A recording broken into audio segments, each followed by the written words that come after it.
Hello, class. So today we're going to start chapter 15, and it's about monopoly. So we all know we have some idea about monopolies, and so it's actually something very common that we see, although the firm structure is not that common, but we hear about it a lot. So we're going to see why do monopolies arise. We're going to see why is marginal revenue less than price for a monopolist, and when we looked at perfect competition, we saw marginal revenue equal to price. We're going to see how do monopolies choose their price and quantity, and finally, we're going to see how does monopoly affect society's well-being. And also, sorry, finally, we are also going to see how do monopolies are controlled or regulated by the government. And finally, we're going to see what is price discrimination, and we're going to look at certain examples. So a monopoly is a firm that is the sole seller of a product without any close substitutes. So basically, monopoly is the only firm in a region or in an industry that produces a product that basically does not have any other substitutes. So we're going to study monopoly and contrast it with perfect competition. So examples of monopoly is like the electric company. Okay, so yeah, technically you could live off grid. You could set up your own solar panels, your own wind farm to get electricity. However, monopoly is something that is actually like you have to get electricity from them. Otherwise, you really don't have any viable substitutes. The water company is something like that.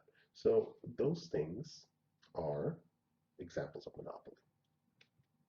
The key difference is between monopoly and perfect competition is that a monopoly firm has something called market power.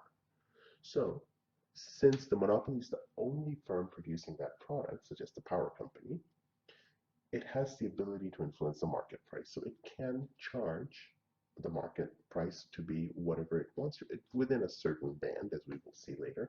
It cannot charge any price, by the way. It cannot charge, like, it can't be like, all right, I'm going to charge $100 per unit of electricity. It can't do that. So, but what it does is that it does have some leverage when it comes to controlling or having some say over the market price. A competitive firm, on the other hand, has no market power. They cannot control the prices. As we saw, they're too small or too small, both the buyers and the sellers, to affect the market price.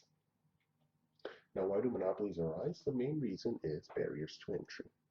There is some reason, either they are set up by the firm or they're naturally occurring, that does not allow more than one firm to be operating in the market. So there are three sources of barriers to entry. One is a key firm might own a key resource. So one example is De Beers Diamonds owns, or De Beers Diamond Company owns most of the world's diamond mines. So they own that so they can restrict supply in such a way so that it becomes a valuable resource. And the reason why they can do it is, well, De Beers is a foreign company, so they cannot be really prosecuted here in the US for that. But they basically control the supply of diamonds in the world. And so, and there's actually a really cool article if you ever want to read it, how De Beers made diamond this very important commodity. Before, in the early 1900s, it wasn't something that people thought was very valuable, but because of proper controlling of resources, De Beers was able to do that. The other kind is the government gives a single firm the exclusive right to produce the product. So one example is like Duke Energy here in North Carolina. Duke Energy has the right to produce electricity in North Carolina. Okay, so the government of North Carolina gave Duke Energy the exclusive right to produce electricity here. Or the water supply. So the municipal government usually has the exclusive right to supply water to the people around that area. The other examples are patent and copyright laws. So if I discover something, I can ask for a patent, and then I have the exclusive right to produce that product for about 15, 20, or 25 years. The third kind is natural monopoly. This is a single firm can produce for the entire market at a lower cost than several firms. And this is because one firm, it's better for one firm to have such market power so that they can actually get all the raw materials at a bargain price and then use that to produce output rather than having small 10 or 20 smaller firms to produce the product. So if you look at electricity, electricity firm, you need to have a lot of setup. You need to set up a huge electric generation plant, which uses a lot of fuel to produce electricity. So the more it can supply, the more its average total cost will go down. So it has a huge fixed cost because you need a huge amount of money to set up the plant, but it has a very small marginal cost. The production of one extra unit of electricity is always very small. So what it does is that it keeps on lowering average total cost. So in those cases, it does make sense to have one firm producing electricity for 1,000 homes rather than have 3 or 4 competing firms producing electricity. So, and that's what we just said. So as we can see that here, in a competitive market, the demand curve for any individual firm was horizontal. So this is what as a small single firm, this is what I face. So if I'm a small coffee shop in the city and there's 20 other coffee shops, I can't charge any price. Probably the price I charge has to be very similar or equal to the prices my competitors charge. So for perfect competition, the demand curve for an individual firm is horizontal. The firm can increase quantity without lowering price. So marginal revenue equals price for the competitive firm. And this is what we saw in last chapter. On the other hand, since the monopolist is the only seller, and it is selling to a large market, it does face a demand curve, the market demand curve, to be more exact. So for perfect competition, there is a market demand curve that it's downward sloping, and the price and quantity are set by the market demand curve. That price is then used by the perfectly competitive firm to produce how much they want to produce. Since the monopolist is the only firm in the market, so it basically faces the whole market demand curve. Now, if it wants to produce a larger quantity, it has to lower prices. It can't increase price and increase quantity at the same time. If it increases price, it has to lower quantity. If it lowers quantity, it has to increase price. So in this case, the marginal revenue is not equal to price. And we're going to see it here. Let's look at this example. Okay, so supposing Common Grounds is the only seller of cappuccinos in town, and these are the price and quantity of each price and quantity for different levels of output. And so we're going to see what is the relationship between price and average revenue and price and marginal revenue. So if we fill this up, total revenue is of course price times quantity. So when quantity is 3 and price is 3, then total revenue is 3 times 3, which is 9. Okay, so we got our total revenue. Our average revenue is total revenue divided by quantity. So if we do that, of course, average revenue is going to be the price. So in this case, average revenue equals price. Now what we said marginal revenue is change in quantity over, or change in total revenue over change in quantity. So if we calculate, let's say for this one, if I increase my revenue from 7 to 9, so my change in total revenue is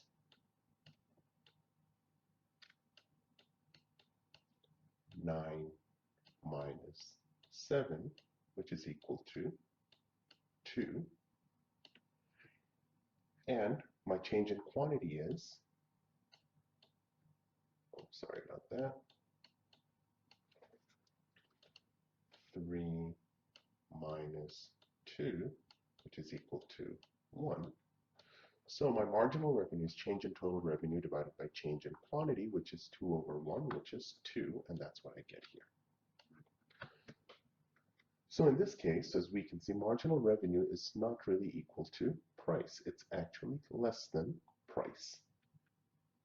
So if we draw the graphs now, if that's my demand curve, that's the relationship between price and quantity. That's my marginal revenue curve. So marginal revenue curve is always going to be lower than the demand curve and for a monopolist. Okay, and in this case, so how do we maximize profit? Just like a competitive firm, the monopolist maximizes profit by producing at a quantity where marginal revenue equals marginal cost. So the point where MR equals MC, that is the profit maximizing point. Okay, so just like that, we have three things. First, we figure out at what point does MR equals MC, and that's the profit maximizing point Q. So once the monopolist maximizes quantity, it then goes up and tries to figure out what is the highest price consumers are willing to pay for that quantity. And it finds the price from the demand curve, and then it charges that price. And then once it charges that price, it then sees how much is the cost to produce that amount, and then basically decides whether it is earning a lot of profit or losses. So let's look at this. At this point, the MR first step is to figure out where does marginal revenue equals marginal cost, and it is this point. So at Q, this is the profit maximizing output. So at this point, profit is maximized. So after the monopolist decides that Q is the point where profit is maximized, it then goes up straight to the demand curve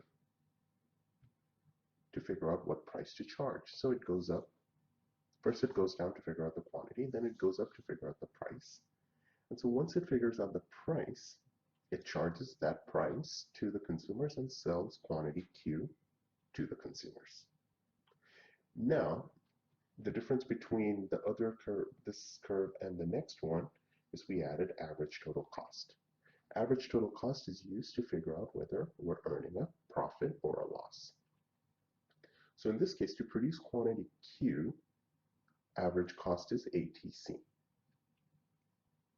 So just like with the competitive firm, the profit is the profit per unit, which is P minus ATC. So how much profit does the firm get when it sells one extra unit?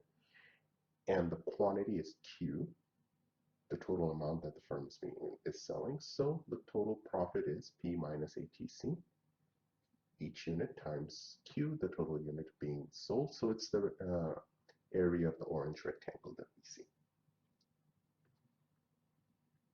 So the monopolist does not have a supply curve. A competitive firm used to take price as given and used to decide how much to supply or how much to provide to the market. For the monopolist, it's a price maker, not a price taker. It basically decides what price to charge based on the quantity that it is producing. So the quantity does not depend upon price here. They're jointly determined by the marginal revenue, marginal cost, and the demand curve.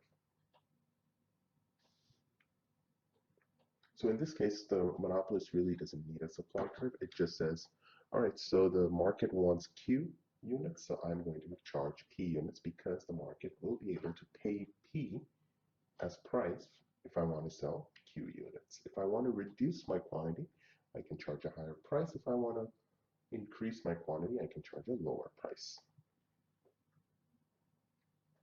Therefore, there is no supply curve for the monopolist. Well, let's look at a case study, monopoly versus generic drug. For simplicity, we're just considering marginal cost to be a flat line. So patents on new drugs give a temporary monopoly to the seller. So if a drug company spends years and years to develop a new drug, and once it does, it then applies for a patent, and this gives that drug company a temporary monopoly to produce and sell that drug. So no other company has the right to produce that drug for 15 or 20 years. After that, it becomes a generic drug, and that's when anybody can produce that drug. So when the patent expires, the market becomes competitive and generics appear. So in this case, we have initially for the monopolist, marginal revenue equals marginal cost, and so the monopoly quantity is QM and monopoly price is PM. So we see that the monopolist is going to produce at QM units and it's going to charge a price PM, and that is going to maximize its profits. Now, once the patent expires, price equals marginal cost, and that's the um, one of the qualities of the perfectly competitive firm. So as we can see that, well, not only did price fall from PM to PC, but the quantity that we are selling in the market rose from QM to QC. So there's much more being produced at a much lower price because of competition. So in this case, price equals marginal cost. If you recall, we talked about it last class or in the last chapter, is that in a competitive market equilibrium, price equals marginal cost, and the total surplus is maximized. In the monopoly equilibrium, price is greater than marginal cost. And yes, we still have marginal revenue equals marginal cost, but price is greater than marginal revenue and marginal cost. So technically, they could have, if they wanted to, produce more, but that wouldn't have increased profits. That would have actually reduced profits, so they don't want to produce more. So the monopoly quantity, since it's a profit maximizing quantity, and it is not producing at the lowest possible cost, or it is not selling it at the lowest possible price, so the quantity is very low that it is producing. So the monopoly then results in something called deadweight loss. This is the extra amount. In a nutshell, what deadweight loss means is that it's the extra amount that the monopolist could have served the market while still earning some profits, but it doesn't because it considers that because it's not profit maximizing. So if it doesn't earn profit, then why should they sell it? So let's say that in this case, the competitive equilibrium is where price equals marginal cost, so it's QC. That means this is the market. If the market were truly competitive, this is the amount that they should have charged. And at this point, the amount that the buyers are getting and the amount that the sellers are providing are requiring to basically produce the product, they are almost equal, and so they're good. And so at that point, the price of the product is basically enough to compensate the production of the good. But in the monopolist equilibrium, the price they're charging is far higher than the cost to produce the last unit. So you are charging a price, P, which is much higher than what it is costing to produce it, which is MC. So you could technically, if the monopolist chose to produce here, let's say, this unit, they could have increased production, and it would still cost them much lower to produce it. They could still make profit. However, they don't, because for them they're like, well, at this point MC is greater than MR, so I'm not going to produce more. I'm only going to produce at a point where MR equals MC, and that's where my profit is maximized. So that's why they actually could have produced this much extra. So they could have produced at QC level, but they don't, because for them it is not profit maximizing. And so that triangle, that extra amount that they could have produced, is known as deadweight loss. Now we come to the concept of price discrimination. Discrimination is, in a nutshell, treating people differently based on certain characteristics, like race or gender, giving some people certain advantages because of their race or gender, or giving some people certain disadvantages because of race or gender. Price discrimination is basically selling the same good at different prices to different buyers. So you could have the same product, but to different people you're selling it at different prices. One example is movie tickets. So if you go to the movies and in certain movie theaters, if you show your student ID, you get a discount. That's an example of price discrimination. For example, if you are senior citizen, then if you go to the movies and you show your ID, then you get a discount. And that's an example of price discrimination. And why do they do that? Well, firm can increase profit by charging a price to buyers who have a higher willingness to pay. So buyers want to pay more, and if the firm can understand that yes, buyers can, these buyers are willing to pay more, then they can increase their profits by charging a higher price to those buyers. In the real world, perfect price discrimination is not possible because no firm knows exact buyers' willingness to pay. So if supposing I really like um, rice, okay, that's my favorite thing. Of course, I'm from South Asia. We eat rice almost for every meal. Now, of course, I will, since I am used to eating rice so much, so I'm willing to pay a higher price for rice, and that's called willingness to pay.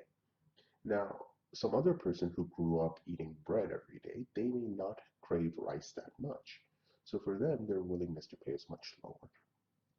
Now, if they charged, if the rice, or if, let's say Harris Teeter charged us the same price, um, we may, they couldn't make much, they could make profits, but not as much. Now, if they knew that I am willing to pay a higher price for rice and they could charge me a higher price while they could charge a lower price to the other person, then they could technically make more profits. Because the thing is, a lot of times buyers do not reveal it to sellers, and this usually happens when you buy cars. You don't want to reveal too much information about how much you like the car because then sellers get an idea and then they can start increasing prices. They will be like, oh, you know, this car is great. I don't want to lower the price anymore. If they can figure out that you really like the car. So what firms do is that they divide customers into groups based on some observable characteristics like age. So for example, when you buy the textbook here, it costs you like a god awful amount of money, like $350 or something like that. The same textbook, the same author, the same quality. If you buy that same textbooks in a foreign land, let's say in Asia, it would cost you a tenth of the price. So why? Because of price discrimination. There, people have a lower willingness to pay because of lower income. So the same publisher sells the textbook at a cheaper price abroad than here in the US. So examples of price discrimination: movie tickets. Seniors, students, and people who attend during weekdays, during in the afternoon during weekday, they have lower willingness to pay than people who want to pay full price on a Friday night. Airline prices: if you ever fly anywhere, you will notice that if you wanted to ask, different people pay different price for the same flight. So some people, business travelers, they are not as price sensitive when compared to other leisure travelers. Discount coupon is one. Some people do collect coupons and they use it religiously. Some people don't. They just don't have the energy or effort or time to do that. Need-based financial aid. Not everyone pays the same tuition. If you go around, which is probably shouldn't, but different people have different willingness to pay for college. So schools price discriminate by offering need-based aid or different kind of scholarship to low-income families so that they can attend universities. Okay, so that's all we have for monopolists. So hope you have a good rest of the day. And next class, we're going to talk about monopolistic competition. Okay.